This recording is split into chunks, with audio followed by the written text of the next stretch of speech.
Well, there's no room for Bane, so would you Belleric? Well, now it really depends on what the jungler is supposed to be. If it's going to be an assassin, it's a little difficult to play Belleric into it because Wrath of Dryads is relatively a slow spell as it encircles the Belleric, but previously it was alpha. It's very straightforward. It only moves in one direction. You don't have to worry about too many angles when you are playing it, and as you mentioned, on top with the Bane as the natural counter towards it, disengaging sounds like a great idea, but look, they're banning it out. They want to set up alpha for themselves, and they want to see how Falcons is going to respond to it. Well, it's like Coach Red and Team Spirit going, like, we're in your heads, guys.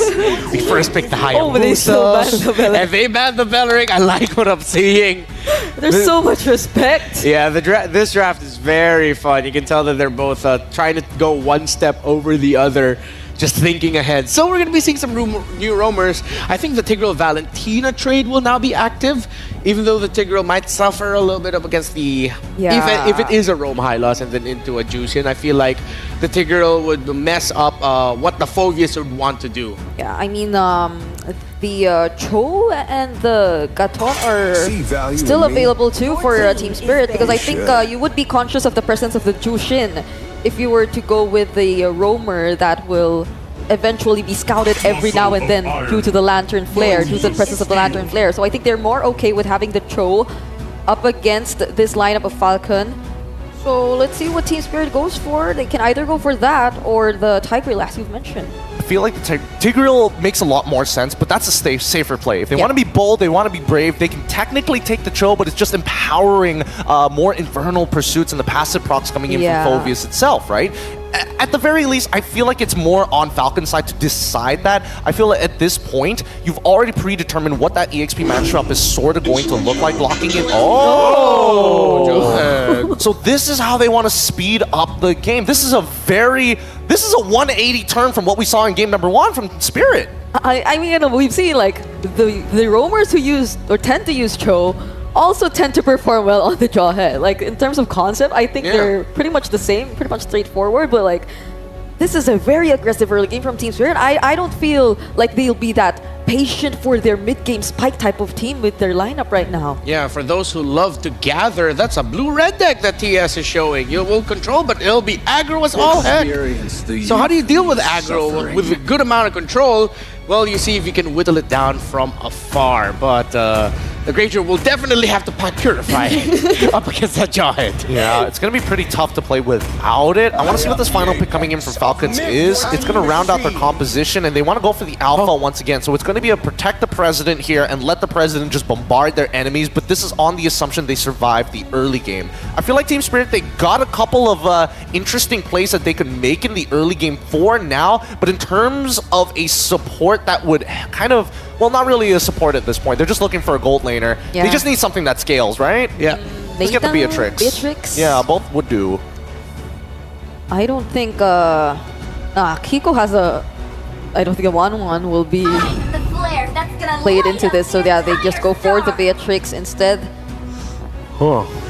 Big bursts, hard chunks, nice combos from the side of TS. They have to execute well. Falcons, they can play defensively, but it's going to be a slow and steady lead. Yeah, strong counterpunch for Falcon Esports. Team Spirit, it feels high risk, high reward. Let's see if it'll be rewarding for a 2-0 lead, or they risked it all and they made it 1-1. Let's go, nice winning. Very interesting to see the draft here once again. Game 2, it's Minaisu and Ingan. And when we get a look at the draft here, you're going to notice, if you saw Game 1, not too much has changed for Falcon Esports' lineup this time around. Nearly all the same picks except for that Granger. But then on the other side, Team Spirit, definitely a different game plan this time around here. Yeah, I like the early game centeredness of their lineup. Again, bold choice to go for Sao with the Droid, but we know that these types of lineups, they can be punished, and so far, mistakes have been crucial for the previous series of every single game for M6. Well, we'll find out once again if Falcons Esports can bring this to a 1-1 in the best of 5 as we jump into the Land of Dawn, or will Team Spirit make this game theirs, just like they did in the previous one? It was a slow burn though, but this time around, the fact that they have a Jawhead alone, you know, they want to go for these pick-off potential early game picks, because if they can get a snowball already in the mid. Speaking of early aggression, One Shot's going right after PX7 again, wants to really control the mid lane. if One Shot gets momentum building on this Hayabusa, that's going to be great for the idea behind this draft. Taking a look at the emblems, of course, you know, he's still got a little of that extra tenacity there here for Hiko once again. But this time around on the Beatrix over on the other side, you're still running Festival of Blood and Rupture for Benny. Yeah. And that might help them. Again, part of the difficult thing they dealt with last game. Oh no. Early ejector onto Dax. Here comes the Revitalize. Not going to save him. Whoa. But Royal Milk wants to counter out. Here comes Sunset Lover with the slows. Kid X will walk away. But Team Spirit, again, their aggression paying off. Sawo, what a beautiful first takedown. Very different, you know, like I was saying, with the Jawhead in tow and now under the turn. I'm not sure if they still push this in. They do get him down a little bit, but now Sunset Lover, they're going to be the one in trouble. Still has the passive and will get out.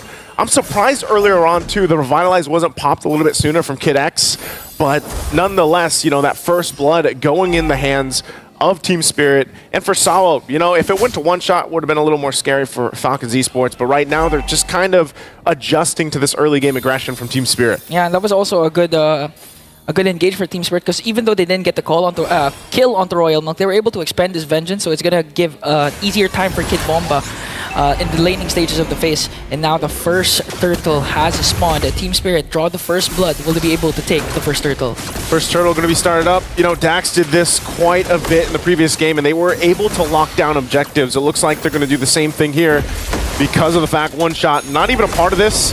So turtle secured for Falcon Esports, and it looks like One Shot just wants to go ahead, try to take the buff, but he's going to get spotted out. Good looks from Benny, taking a couple shots with the Rhapsody. One more. Okay.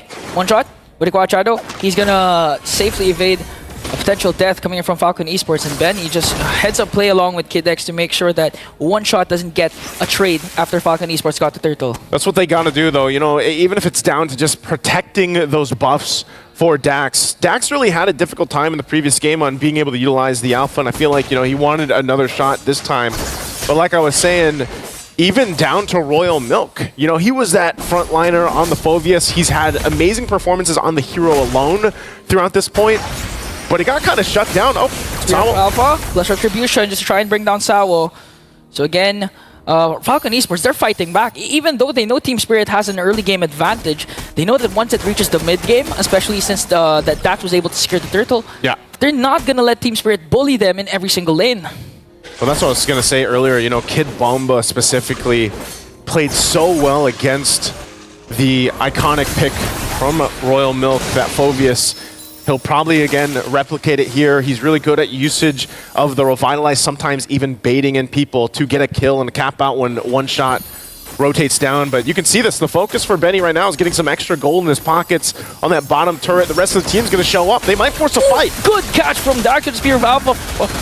Not letting One Shot cast that wee shadow kill, but here comes the Ejector and going to take down Dax.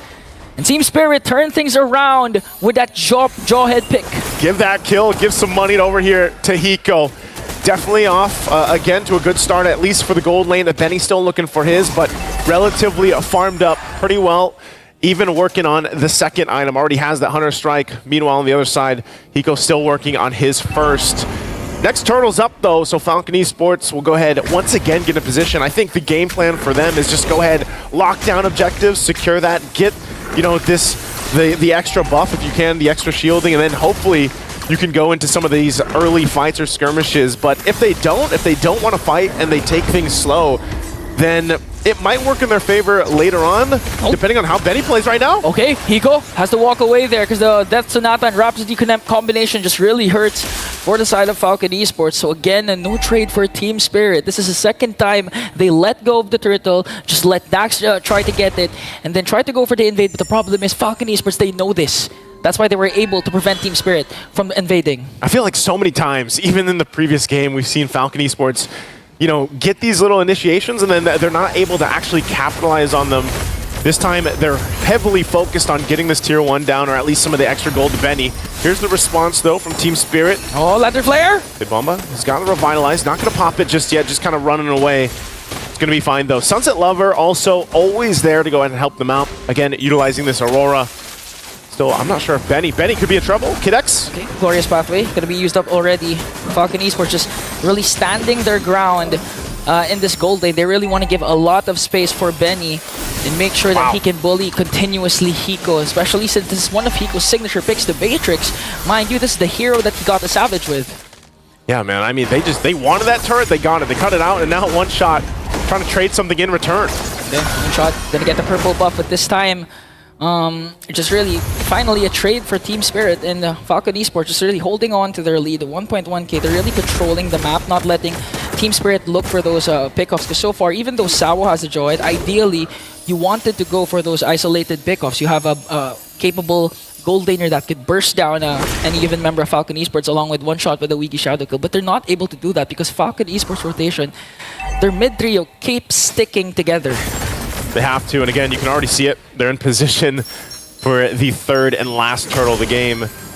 Dax going to start that up and try to blitz it if they can. We'll see if Team Spirit lets it just kind of go in the whims. BOD now picked up too for Hiko. Now on the other side, they're actually going to go ahead and contest this one. Yeah, Kid Bomba just zoning out Royal Milk. Okay. Got caught, even with a vengeance. He's going to turn and get down, and look at this. One shot will get the final turtle. Sawo with the unstoppable force onto Kid X. They're going to take down Kid Bomba as well, but Hiko left alone to dish out the damage, forcing Falcon Esports to retreat. The trade right now, still one shot. Okay. Got stunned, but Hiko snipes Dax and brings him down. What a beautiful trade from Team Spirit. That was a trade, yeah, of course, but also for Hiko to get that kill, get the shot off. Unfortunate for one shot, gets caught under the turret.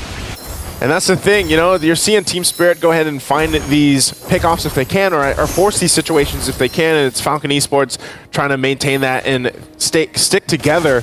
But, you know, unfortunately for Team Spirit, those little things that build up, again, they're trying to whittle down the gold lead. It's nothing massive, but by the time this Lord does come up, expect them to go ahead and fully contest it and be in position because, again, playing around the gold laners here, they're both working on the second item right now, at least for Hiko. He's only got that BOD, and then over for Benny has a Malefic Roar, so he's going to start doing some good frontal damage to whoever decides to tank up those rapid shots and the Death Sonata. So right now they just go ahead, secure the buffs, get ready for the Lord. If they can get some more tier 1 turrets down too, especially even in the mid lane, that'd be great for them to work around that space advantage. But pressure now on the purple buff. Big Glorious Pathway, a clear entry onto Hiko, so Kid X just continuing to zone out Hiko as the rest of the members of Falcon Esports trying to get the purple buff away from Royal from one shot. Kid X caught in the middle here. Benny goes in with the Death Sonata as well. Gonna take a couple of shots onto Kid Bomba. No casualties for both of these teams. Sunset Lover, I'm so surprised how many times, you know, he maintains the passive. It doesn't get popped. He does take a couple shots, of course. And like we were saying, you know, Benny is going to be at the point, even though he hasn't gotten any kills yet in this game, the damage has to be respected. He's going to start poking down some of that front line from Team Spirit and make them second guess a little bit. Hiko does now pick up that Malefic Gun. He's got that available for him. Working with the range now, which is going to be important, especially with Benny on this Granger. They both get set up now for the Lord. Sawo! And they catch Sawo, but still with the flicker was able to catch someone with a check. Nor Benny is going to fall down in the hands of Hiko. But a counterattack coming in from PX7 going to bring down Sawo as well. All the while, one shot doing a 1v1 with Royal Milk, and he's going to win that trade. Team Spirit gets 3 and might be able to take down this first Lord. What a choice from Team Spirit to go and find the right target. You got to give it up to Sawo. Finding the mark, gets Benny, tosses him in the air, and they collapse down on him. And this is also just going to get them the objective. So Team Spirit, a big play and shift in momentum now as Lord is secured, and they'll go ahead and get ready to march in with this Sunset Lover, getting the Wishing Lantern here too. And you can see, I mean, is Sawo alone? The fact that he can go ahead and just kind of jump into things, and if he goes down, it doesn't really matter. As long as he got the right target, tosses them to the team, and they get a crucial opponent down, then that's great for Team Spirit. So Falcon Esports now has to be a little more cautious on that approach. Every time Sawo has that flicker available, they're probably going to go for that. Now the good seal from Team Spirit, but again, Kid X will cut their path off with a Glorious Pathway. Going to try and save that mid lane turret. Are they going to go for a one-shot, though, with a Wiki Shadow Kill, connecting with the Frigid Glacier as well? But Royal Milk might be too deep here. Going to take down by Kid Bomba. And another kill for Team Spirit.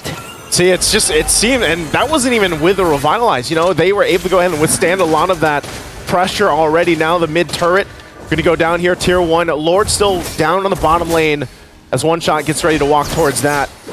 Hiko also picking up the Haas Claws, has a little more healing now capable for him, a little more sustainability as they work on getting the space advantage. They might even get some of these shields down.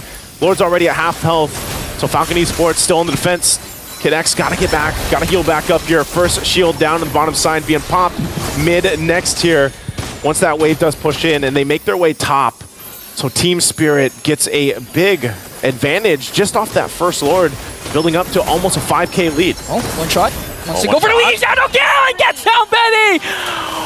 Whoa! Now he had the one shot, he took it.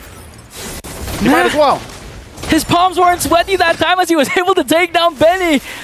That was crucial. They need Benny to try and defend the inhibitor turrets, but Team Spirit, this was an... Oh, wait! Got caught up, but if you're Rafa coming in from Dax, but here comes the ejector. They're gonna work on Kid X, but he has to revitalize though. Hiko! One more shot. Who's gonna get the kill? One shot enters the frame. Sawo and one shot. It's just a matter of time. Who's gonna take him down, but it's too fast. Wait, he's gonna catch him. One shot's gonna catch him. He knows it. Kid X just buying time. The rest of his team still in the base. One shot will be fine. The team gets half health on that base turret. It looks like Kid X made it, but the one shot does take him down. So Falcon Esports ultimately, defensively keeps all their turrets. You know, at least they keep the base turrets off of that. Could have gone way worse, but Kid X being the sacrifice there buys them some more time. I mean, just looking at the game, it's like a complete repeat of game number 1. It's just that it's more clashes. But right now, the difference is for Team Spirit, they had to wait for 3 Lords because, again, they didn't have that dive potential. But in this case, they have Sawo with the Jawhead, one shot with a Hayabusa. So this game for Team Spirit is actually relatively easy compared to game number 1 because, again, they can go all in with just one injector. And looking at the way they play, they don't care if Sawo dies. As long as he gets a proper target, might it be PX7 or Benny, it's going to be hella worth it for the side of Team Spirit. Yeah, and right now, Hiko locked in. Hasn't died just yet. Benny as well, though. At least he's got a win to nature, so might be able to actually help contest this. And that's why Team Spirit, given the fact that they're up this much, they still have to respect what the lineup from Falcon Esports can do, and it might be better for them to just go ahead and wait for Falcon Esports to kind of overcommit into this area and then allow Sawo to find his target and toss someone up. Hopefully he doesn't toss Kid X, obviously, you know, because earlier on, that's what he did in the base, and Kid X just kind of took off with the Glorious Pathway. So Hiko really up front. There's Kid X. Oh, they want to go for it again with the Glorious Pathway. Fridges Major's not going to connect with one shot onto the back line. Going to force out PX7's Crimson Beacon. Not going to be able to take down anyone apart from Kid X, but Royal Milk just doing his own. Cannot out-sustain this time the 5 members of Team Spirit, and they executed that to perfection. I mean, forcing Kid X to use the Glorious Pathway early on to find and look for an angle, but Team Spirit was ready for that engagement. Yep, Kid X wanted Hiko. He wasn't going to get him. Hiko utilizing the flicker, but not only that, but that's also why that Haas class is really important, because a lot of times he's just kind of, you know, moving and gunning and getting some of that health back. And he also picked up the Sea Halberd, so that helps with that sustain that comes from Kid X alone. And just really well protected, you know, on both sides. That was the plan, but Team Spirit is just doing it way better throughout this game and game number 2. And now that they get ready for that Lord to come towards the base, going to be knocking down the base turrets at this point, and Falcon Esports on the defense, trying to clear out the waves the best they can. Already down in the mid lane, Team Spirit looking to take this turret out. A couple shots more from Hiko from a distance will take that turret down, and still the Lord making its way. One shot, picking up the Blade of Hepsies. He might look to go in again, and he assassinates Benny. Benny is a crucial part for Falcon Esports to stay in game 2 as that Lord charges now, taking down the top base turret. They might force the situation. Sawo! Oh, but Sawo gets Royal Milk and got bursted down right away by Hiko. Deletes him. Kid X, though, with a Revitalize, just doing their best to try and delay the push of Team Spirit, as one shot will work on the bottom lane turret. The rest of the members of Team Spirit trying to work on the Crystal. Here comes a Wiki Shadow Kill. A Wintercraft play coming in from Dax, but they're going to bring him down. The next target is Benny, and a full-man wipeout for Team Spirit. And Team Spirit does it again in game 2, but this time a little bit faster and really dominant in the lineup they brought to this game 2. It didn't seem like Falcon Esports had much of an answer to what was being thrown at them. And what was that? That was Sawo. He was throwing everybody all around on the right mark, and Hiko shining throughout. The pickoffs were great. The damage was there, and that front line, again, Kid Bomba on this Hilda, man. I don't know. He's just such a front line And Sunset Lover too. You know, we saw him leading into the game. He was very vocal to the team before they jumped in. Well, he's having a hell of a series too. Let's go ahead and throw it over to the panel to break out game 2.